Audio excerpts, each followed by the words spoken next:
we have a very special guest speaker today joining us. It is Crypto Lifer. How are you doing, my friend? Very happy to have you on the show. Yeah, thanks so much, man. I love doing collabs. We should do a lot more of these. We got to do more of this stuff. Yeah, absolutely. Speaking about collabs, it's funny, if you go back into the 2021 days, there was collabs every single day amongst influencers. You had around the blockchain, you had loads of different collabs, and everyone was just working together. And then since then, we haven't really had that team spirit with the YouTubers. Do you think maybe once we get that next true euphoric run, like I'm talking 200K Bitcoin plus, that's when all the YouTubers come together again, maybe? We'll decide to build, right? You got to keep, like, once you're successful, right, you can check that off the list. That's great. But you want to actually enjoy that success with others. You want to help other people, right? I think you're not successful unless you can bring other people up with you, or other people can bring you up with them. And then when they, you know what I mean? And that's really what collaboration is about. Like, someone's a huge channel, they put you on, you get a little love. Then you help another channel smaller than you. And then you hope he does the same thing 20 years from now. And like, everyone knows how hard it is to be a content creator these days. Yeah, makes sense. So let's just touch on the market, because I'm sure many people want to hear your take on where Bitcoin is. I kind of ask the same question to anyone when I have them on as a guest. Sure. Where do you think Bitcoin is right now in terms of its cycle? Do you think that we're destined for an October bottom, like a lot of people are saying? Or do you think there's potentially a chance that we may have even bottomed earlier than expected for a lot of people? Yeah. When we're sitting around 16,000, there was what's called a bullish divergence. So you had a swing down. I mean, it's funny. I heard you the other day. I clicked on you randomly, and the clip I hear you say, you're like, you just know there's a divergence here. You don't even need to see the RSI. And I was like, oh, I like this. Like, he really does know his TA, because that happens to your subconscious once you really get ingrained, And that's important. People know that this guy, he's a meme searcher. He's a trencher. I saw a bullish divergence on the weekly, and I went back to the Dow. I had no other, I said, is this a big deal? Right? Because I knew Bitcoin, but I've been Bitcoin, 2017 to, 5 years now or something, 4.5 years. So I went back to the Dow and I looked for every bullish divergence I could find on the weekly. And I saw it happen like once every 5 years in the Dow Jones. So I'm like, huh. Then I went to like gold and I saw it once every, and I'm like, wow, if you search this indicator on the biggest assets in the world, you're going to see it once every 5 years. So my brain was smart enough to go, if I see it on Bitcoin, that's the bottom. You get it? And I was able to make that connection. It was almost obvious to me, but obviously not to the rest of the world. So like, I could figure out how to find the bottom. And I figured I had a gift, man. There had to be something different with my brain, because I was able to see things and believe them and realize them when wouldn't the millions of people want to know that? Like, if you don't buy this, then this is, all we have to go on is how humans have been trading the last 30 years. I used that data and I found an indicator that was strong. We have it right now. Bitcoin has a bullish divergence on the weekly. It doesn't, this is rare. It's so rare. So to me, I'm more stuck on technical analysis than it has to be a cycle. And at the same time, when I do the math, I believe we're in the head of an inverted head and shoulder right now. If I'm alone in a room with what I know and I don't listen to the rest of the world or anybody else, I have to buy Bitcoin right now. Like a few days ago, I bought 1.31 on my show. 85K. I mean, if I put 85 grand down on Bitcoin and then I bought 30K of it like a couple weeks prior, so that's almost 2 Bitcoin right there. And when I buy 2 Bitcoin, it's a big deal. Like, I don't buy 2 Bitcoin until I believe we're at the gosh darn bottom. Like, I'm not open to and so that's another thing I try to do to my channel is I love TA. I love doing TA. I love probability, but I like to show a real buy at one point, man. That's the one thing I never saw. Like, I saw so many TA guys, but I'm like, dude, and they'd call bottoms and they come up with all, and I'm like, yo, just show me that you yourself believe in your technical. And so maybe we do go to 30K or 40K. Maybe there's a black swan. Something could happen. I don't know for sure, but I'm telling you, I believe 95% chance that we have bottomed already. Yeah, the 200 week is like everything to me when it comes to Bitcoin. I have always kind of told my audience that the 4-year cycle works until it doesn't. I mean, there's a compelling argument for the 4-year cycle. If you look back, every single bottom has been Q4, and every single top has also been Q4 of the post-halving year. So there's a very clear trend. But what happens when it does break? You're going to have nothing to go off if you don't understand technical analysis. If you don't understand moving averages, if you don't understand, basic divergences like regular bullish divergence, hidden bullish divergence, if you don't understand these things, once that trend is broken, which every trend eventually does break, Once that 4-year cycle trend is broken, you're going to have no idea what to go off when it comes to buying Bitcoin. I Yeah, go ahead. 100x twice in my life, right? 100x Bitcoin, 100x Okay. SafeMoon, and I'm always looking for the next 100x, right? So I was watching your channel and I saw you find a coin around, I'd say I saw you trip on it around 120, 140, maybe 200. I started TAing it around 300,000 market cap. All right. And the token is What if? what if, right? Yeah. I'm not as skilled as you at like the intricate moments of when it becomes a spark, but I'm pretty dang good at knowing when guys like you see it. So I study guys like you. See, what I do is I'm a trader who speculate everything, and I'm watching the best people I think in the internet. I try to go when the market's hot. I'm watching YouTube at 2 times speed from like 11 to 2. I'm barely sleeping. It's crazy. I don't even know if I can keep up again like I did the last time. But that's how I find you and other people. I can't do the work of 1,000 men, so I find men that I think can do the work, right? And so I tune into you because I know you're going to trench and grind, and then I TA your trench and grinds, and then I piece. Maybe I might find 110 coins from you, but I only might trade 4 or 2 or 1 or And when I found if I did the TA, and it was just beautiful. I was already presented that by my team before they came to me and said, look, this is a narrative. This is a chain that's looking good. I think you should get in on it.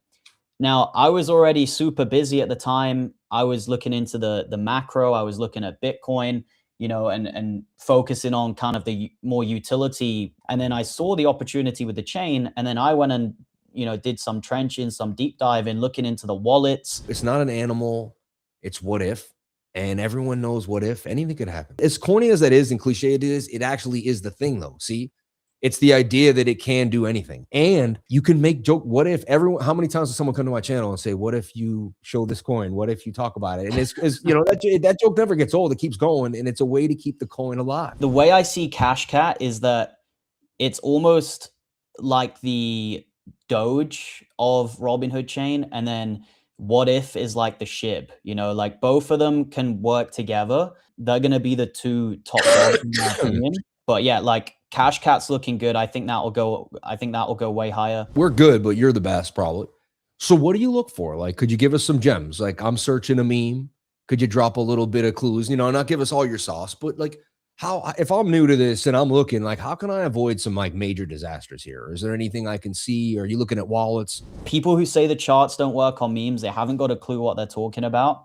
The 786 works absolute wonders on meme coin charts. Maybe higher quality assets like Bitcoin, maybe you know better than me, the golden pocket maybe holds better, the 618. But when it comes to meme coins in particular, because they're more volatile assets, because they have deeper retracements, the 786 time and time again on a meme acts as the floor. And I see it play out so many times. So I put the chart on and I'd always look for an entry around the 786.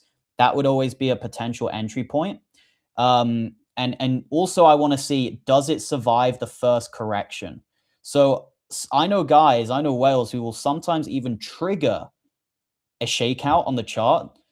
I'm not recommending people do this, but I know that some of the big whales, some of the cabals, they will actually trigger a dump. They'll trigger a shakeout to see how the whales respond. Do they all sell or do they buy in at the 786, for example?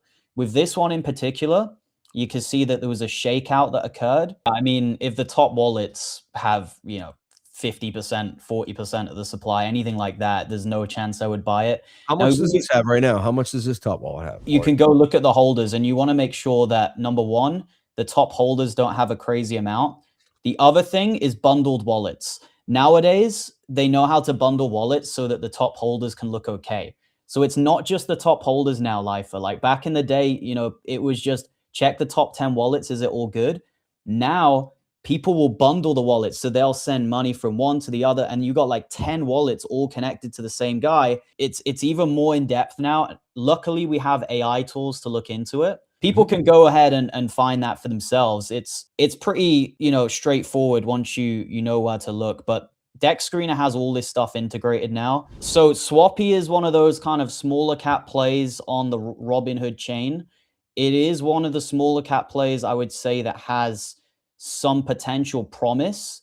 you know, just because this is linked to Uniswap, I believe. Well, it's a mascot of Uniswap. So a lot of the Uniswap whales, they might want to get into this as a bit of a beta play, as a bit of a degen gamble. So okay, there's a bit of narrative there, there's a bit of attraction. Now, is that legit? Are Uniswap and Swappy actually together, or is that just a bit of a, you know, are they just making it up? Well, I went over to X and checked, and it turns out it is legit.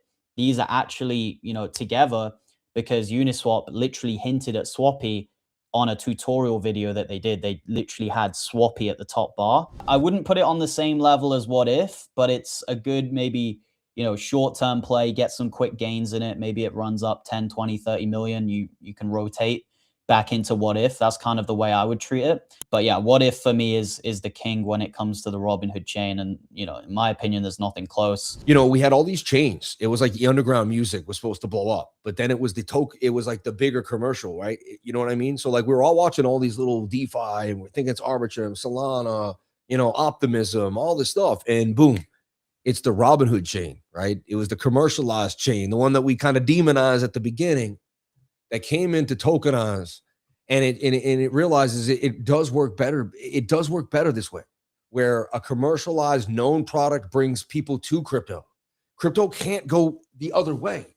We tried it for years. It's not working. Think about it. Like we tried to build out. We have the tech, but it's nice now, and that's why Robinhood is getting that extra sauce, right? And that's it's because it's going to have that other world connection. That's why I like Canton CC. Another off topic we could have another talk about, but like tokenization, DTCC moving $20 trillion of money around the world. It makes me wonder, like we should, you know, there has to be a tokenization play there as well on the institutional side. But thank you so much for your time, man. I was inspired by your, you know, just by your story, by your life. Amazing to hit a mill at 18. Like that's like, dude, like you're in the top, I don't even know, 0.0001% of people that do that, right? Going to go into a bit of a chop period, potentially for a couple months or whatever.